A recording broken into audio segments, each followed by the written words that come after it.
베드로 후서 1장 3절에서부터 11절까지 말씀, 이 말씀을 교독하겠습니다. 제가 먼저 읽겠습니다. 그의 신비한 능력으로 생명과 경건에 속한 모든 것을 우리에게 주셨으니 이는 자기의 영광과 덕으로서 우리를 부르신 이를 알므로 말미암음이라.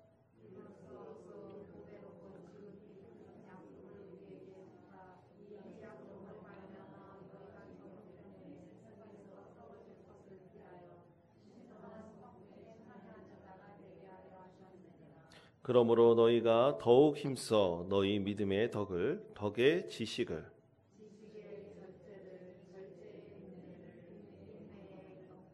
경건의 형제 우애를 형제 우애의 사랑을 더하라.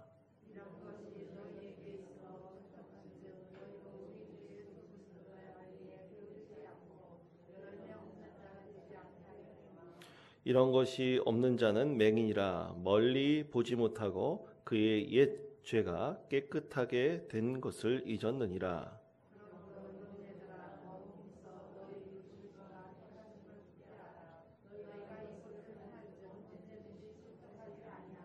11절 우리 다 같이 읽겠습니다. 이같이 가면 우리 주 곧 구주 예수 그리스도의 영원한 나라에 들어감을 넉넉히 너희에게 주시리라. 아멘.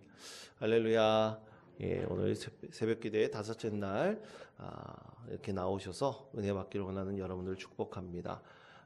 우리 새벽기도에는 특별하다고 우리가 구별하는 것은 우리가 이 기간만큼 우리가 바라고 소망하는 것이 꼭 이루어지고 우리의 마음에 참으로 평안과 은혜가 충만하기를 구하기 때문입니다. 그래서 특별한 기간을 정해서 우리가 새벽기도를 드리는 것입니다. 여러분, 이 새벽기도에 기도하시고 또 나와서 말씀 들으시며 찬양하면서 여러분 마음이 어땠습니까? 복잡해지셨습니까? 아니면 평안해지셨습니까? 예, 별 생각이 없으신가 보구만요. 예. 여러분, 언제나 우리가 구하는 것은 하나님께서 반드시 이루어 주십니다. 이 믿음으로 여러분, 혹시 우리가 당하고 있는 시련이 있다면 그 시련 가운데 승리할 수 있는 믿음의 성도 되시기를 바랍니다. 이 베드로 전서와 후서도 마찬가지로 믿음의 시련을 당하고 있는 성도들에게 참된 하나님의 말씀을 전하면서 그들이 이 시련을 견디고 이겨나가기를 간절히 원하는 말씀이 이 베드로 후서의 말씀입니다. 특히 여러분, 시련이요, 우리에게 닥칠 때는 그냥 하나 오고 또 오랜 뒤에 또 하나 오고 띄엄띄엄 오면 참 좋겠지만 그렇지가 않습니다. 이상하게 시련이 한 번 닥치면 이게 연필 12자루가 한 타스 아닙니까? 한 타스처럼 엄청나게 나에게 연속해서 쏟아질 때가 참 많습니다. 오늘 이 베드로 후서를 쓰고 있는 이 베드로 사도 그 시대에도 이 시련이 계속해서 연속해서 성도들 가운데 있었습니다. 가장 먼저 지난 시간에도 말씀드렸듯이 로마와 유대인들의 박해가 있었고요. 또 그것으로 인해서 다른 종교로 가는 사람도 있었고 신앙을 버린 사람도 있었습니다. 그 중에서 가장 간악한 또 하나의 시련이 있었는데 그것은 바로 이단에 대한 것이었습니다. 이단이 이제 많은 성도들의 마음을 빼앗고 또 잘못된 신앙으로 그들을 이끌어 갔던 것입니다. 이 이단은 가랑비에 옷깃 젖듯이 아주 조용하고 티가 나지도 않고 또 그리고 서서히 성도들의 마음을 빼앗아서 그 영혼을 완전히 악한 것으로 물들어 버리게 만듭니다. 저희 신대원 동기 중에 한 분이 바이블 백신이라는 책을 써서 최근 이 그리스도인들에게 많은 은혜를 미치고 있는데요. 한 번은 이 목사님을 초청해서 이 이단에 대해서 한번 특별한 세미나를 가져볼 것도 좀 필요하다, 그런 생각도 해보게 됩니다. 근데 그 책에 보면 최근 우리나라에서 계속 나타나고 있는 이단들의 가장 중요한 이 교리가 이 양태론이라는 교리입니다. 이것은 2000년 전 이 베드로 사도가 경계하는 이단의 가장 핵심적인 교리가 바로 이 양태론이었습니다. 이 양태론이라는 것은 이런 거예요. 여러분, 물이 화학기호로 쓰면 H2O죠. 그렇죠? 근데 여러분, 물이 몇 종류가 있습니까? 물이 그냥 이 액체로 되어 있는 물이 있고, 또 뭐가 있습니까? 얼음이 있고, 그 다음에 수증기가 있지 않습니까? 이 물과 얼음과 이 수증기는 이 물이라고 하는 H2O의 성분을 다 가지고 있어요. 그런데 나타나는 형태는 뭡니까? 액체로 나타나고, 하나는 고체로 나타나고, 하나는 기체로 나타나는 것입니다. 이런 게 바로 양태론이에요. 삼일체 하나님을 언제는 하나님은 하늘에 계신 그 하나님의 모습으로, 또 하나님은 이 땅에 있는 예수 그리스도의 모습으로, 또 기체라고 말할 수 있듯이 이 영으로, 성령으로 나타나는 것이 하나님이시다. 이렇게 이해하는 것이 양태론입니다. 그런데 이런 양태론의 이단이 오늘날은 이 대표적으로 하나님의 교회라고 하는 이 안상홍 교주가 이것을 이용해서 자신이 바로 예수님이다, 자기가 바로 하나님이다, 이렇게 주장하고 있죠.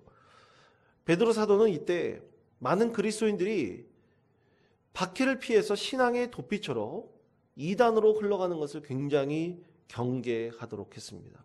그러면서 그것을 분별해낼 수 있도록 해야 된다고 강조하고 또 강조하였습니다.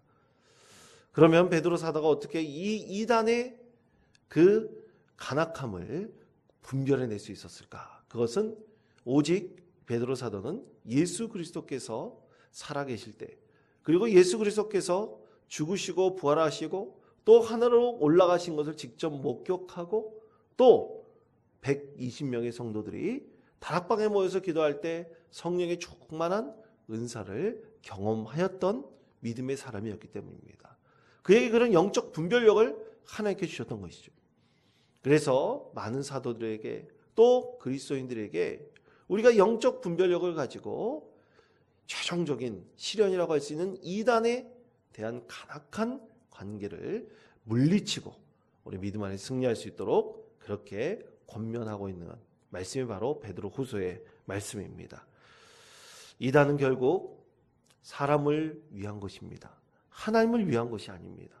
인간의 정욕을 채우고 욕심을 채우기 위해서 만들어진 것이 바로 이단입니다. 당시 베드로 사도 그 시대에 가장 큰 이단은 영지주의라고 하는 그런 이단이었습니다. 이 영지주의 이단이 특별히 이 영성적인 삶을 강조했습니다. 영성적인 삶을 강조하면서 늘 착하고 또 신실하고 참되고 진실되게 살아라.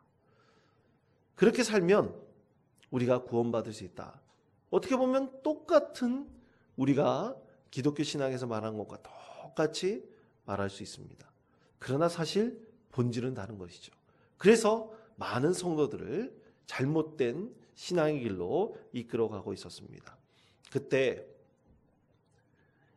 베드로 사도는 시련을 당하고 어떻게 보면 신앙의 도피처로 삼고 있는 이 영지주의 이단을 경계하면서 그리스도인들에게 몇 가지 우리가 늘 신앙 가운데 꼭 이것을 이루어갈 것을 말씀하고 있습니다. 오늘은 세 가지로 그는 말씀하고 있는데요. 첫째, 그것은 8가지 성품입니다. 자, 베드로 후서 1장 5절에서부터 7절까지 말씀인데요. 이 말씀을 다 같이 한 목소리로 봉독하겠습니다.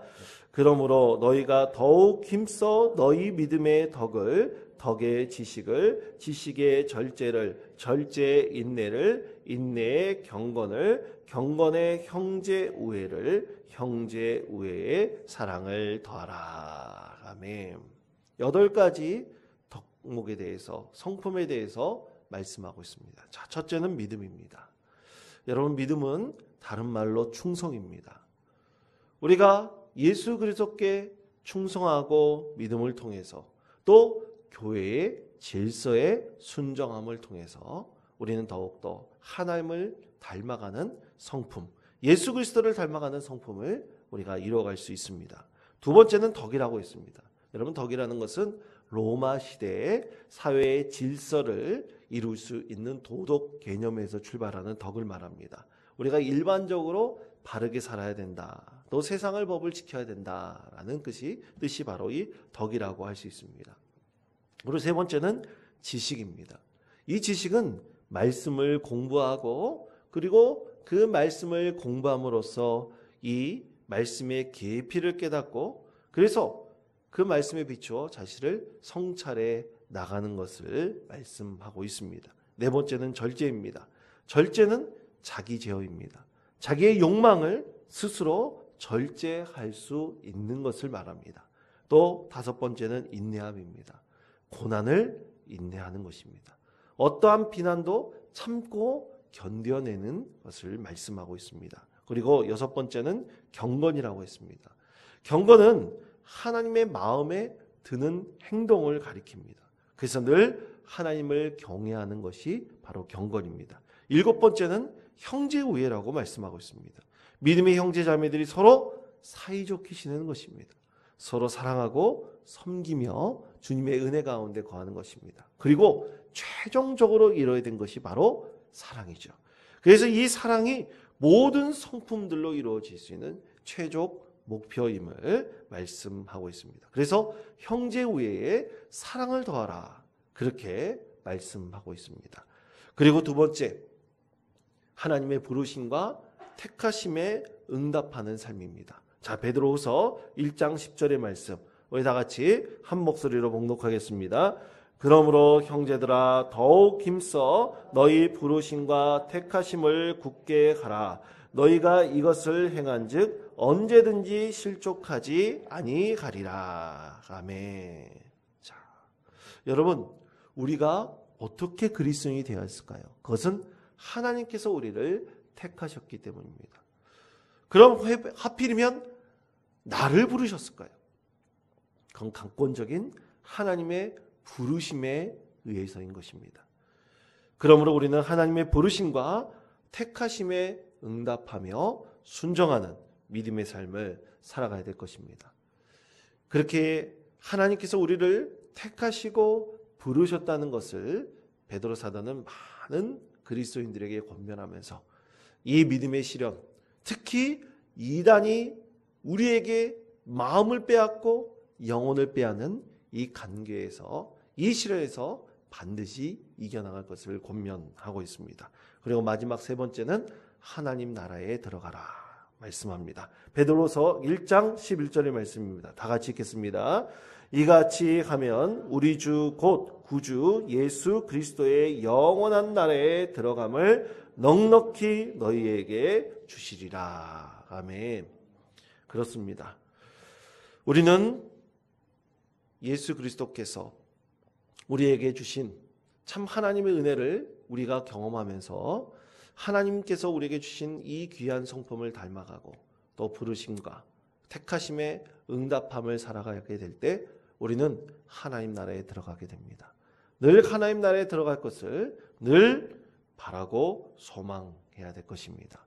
그러므로 사랑하는 성도 여러분, 우리의 최종 목표는 하나님 나라에 들어가는 것임을 잊지 마시고 이 세상에 살아가시면서 귀하고 복된 믿음의 영성을 꼭 이뤄갈 수 있는 모든 성도님 되시기를 간절히 축원드립니다. 여러분, 여러 종교에도 다 영성이 있습니다. 그 영성의 깊이를 다들 추구하고 있습니다. 그러나 우리는 예수 안에서의 참된 영성입니다. 이것을 늘 바라보면서 믿음 가운데 승리하는 복된 성도님이 되시기를 간절히 축원드립니다.